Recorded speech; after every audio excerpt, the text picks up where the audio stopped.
Trapped in a 9-to-5 routine? It's time to find out why an increasing number of young professionals are saying no more. Why do so many feel that the traditional 9-to-5 job is a relic of the past, unfit for the challenges and opportunities of the 21st century? Today, we dive into a movement that's not just about refusing to clock in and out, but about redefining what productivity, success, and balance mean in our lives. Are we witnessing the end of the 9-to-5, or are we simply seeing the transformation of what work looks like? This 22-year-old is talking about the stresses of working a 9-to-5. Take a listen. I get on the train at 7:30 and I don't get home till like 6:15 earliest, and then I don't have time to do anything. I want to shower, eat my dinner, and go to sleep. I can't even imagine the working parents out there, and I give so much grace to them because it's incredibly hard in America to be emotionally and mentally stable when your days are structured like that. Journalists Ann Helen Peterson and Charlie Wartzel believe the 9-to-5 routine is a relic of America's past. The concept of a 9-to-5 workday is deeply ingrained in our culture, but where did this structure come from? It traces back to the Industrial Revolution,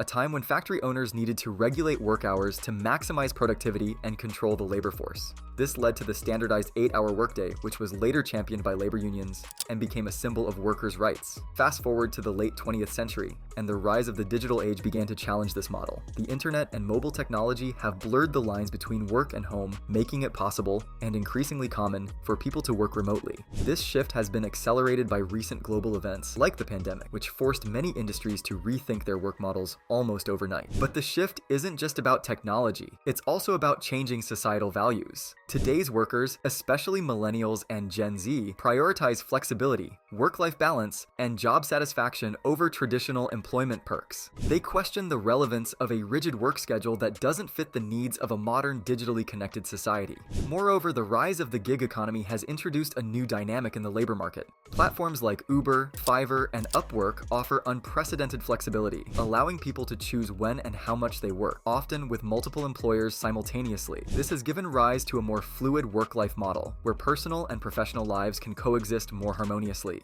However, this shift is not without challenges. While flexibility offers many advantages, it also brings uncertainties, less job security, fewer benefits, and more responsibility for one's own career path. The traditional 9-to-5 provided a clear separation between work and personal life, a boundary that is increasingly blurred in the gig economy. As we move from clocking in to logging on, we must ask ourselves, what do we lose and what do we gain? How do we balance the freedom of flexible work with the security of traditional employment? As traditional office boundaries fade, a new landscape of work emerges, one that resonates deeply with Millennials and Gen Z. These generations are not just working differently, they are redefining what it means to work effectively. Here are some of the most popular alternative work models and the reasons behind their appeal. Remote work. The ability to work from anywhere has become more than a convenience, it's a lifestyle choice. With advancements in cloud technology and collaborative tools, many young professionals can perform their jobs from coffee shops, their homes, or even across different countries. This flexibility allows them to integrate travel, family time, and personal pursuits into their daily lives, making it a highly attractive option.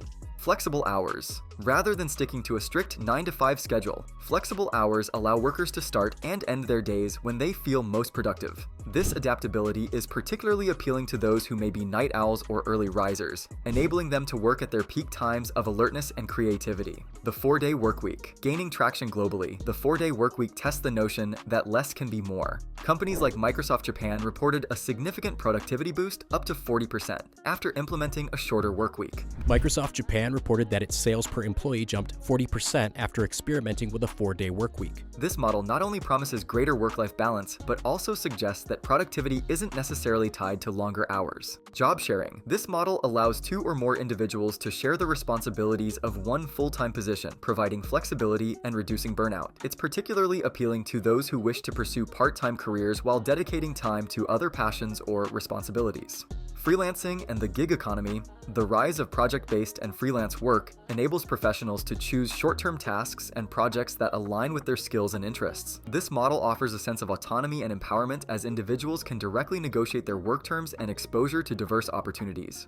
What makes these models so appealing is not just the flexibility they offer, but also the control they give workers over their professional lives. For a generation that values authenticity and personal fulfillment, these work models represent a way to integrate their work and personal identities more seamlessly.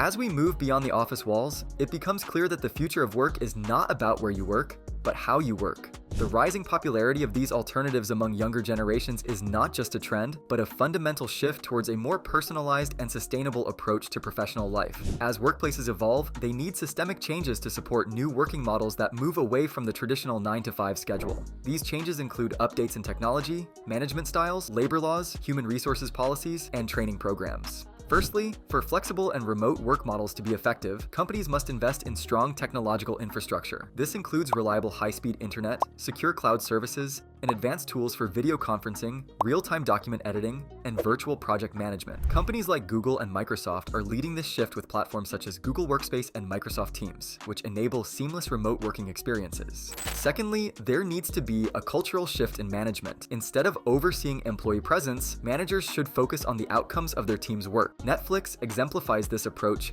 with its culture of freedom and responsibility. This culture trusts employees to work well without strict supervision, emphasizing results over processes. Thirdly, governments and regulatory bodies must update labor laws to protect workers in flexible and gig economy roles. These updates should ensure fair wages, benefits, and the right to disconnect. For example, France has implemented laws that prevent work from infringing on personal time. New Zealand allows employees to request flexible working arrangements from their first day on the job, supporting work-life balance. Moreover, human resources departments need to develop policies that accommodate various work patterns like remote work, flexible hours, and job sharing. Automatic, the company behind WordPress, supports a completely remote workforce and offers flexible schedules. Their HR policies are designed to support working from anywhere, providing stipends for home office setups and co-working memberships. Leadership training is also crucial as companies transition to these new models. Leaders must learn how to manage distributed teams effectively, which involves mastering clear communication across different platforms, building team cohesion without physical presence, and motivating productivity remotely. Deloitte has developed training programs focusing on virtual leadership skills to help managers navigate these challenges. Finally, companies must rethink employee benefits. Traditional perks like office snacks are less relevant to remote workers. Instead,